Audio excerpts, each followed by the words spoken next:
I left, and now I'm at my mom's house.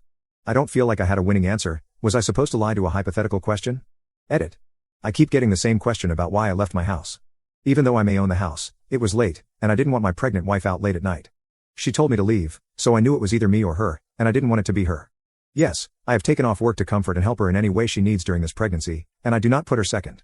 To everyone saying that I would be leaving her alone, no, I wouldn't. She would have her mom there. She has said she wanted her mom there with her in delivery. And lastly, my mother is still at the hospital. No one is living in her house at the moment. Update 1.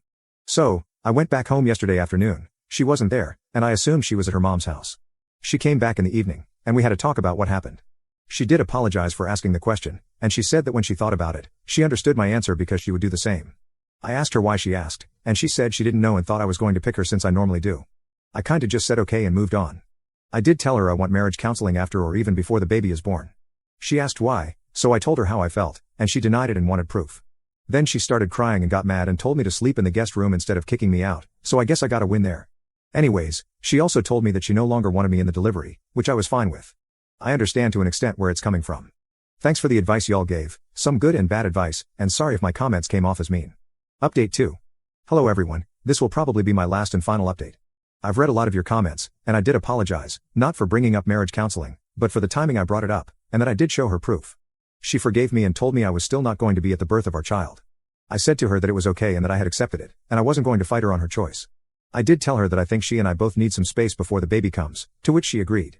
I told her I would leave, and that she could have the house, and that if she needed anything, to call or text me. No, I'm not at my mother's house. I'm at a friend's house. He doesn't live there anymore, but he usually rents it out.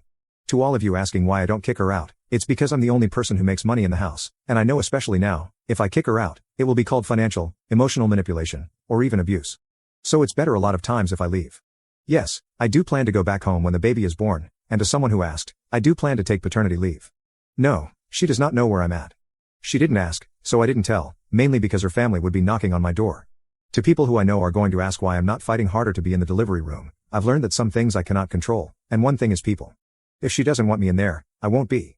My main example is if I had gotten someone pregnant in my 20s, and I said to delete the fetus, just because it's my baby as well doesn't mean that I can control what she does. So it's her body, her choice. About the divorce thing, I do care if she divorces me. I do love her, but I cannot control how she feels. So personally, I won't beg her not to. I will suggest that we get help, but if she doesn't want to, then that's fine. I'm secure. What I mean by that is she will get nothing in the divorce. Does she know that? I don't know. Update 3. Hello everyone, I have good and bad news. So, I will start with the good news. My wife had the baby on January 26th. It's a girl, and I love her so much. I wanted to name her after my mother, but we found a compromise, and her middle name is my mother's name. To address the questions I'm going to get about whether I was in the delivery room, I was not. I did ask, but I got a no, and she said she had already told her sister. It was fine, because by then, I had stopped caring a lot. The bad news is my mother has passed. She went a week before my baby was born. A decent number of her friends came to the funeral.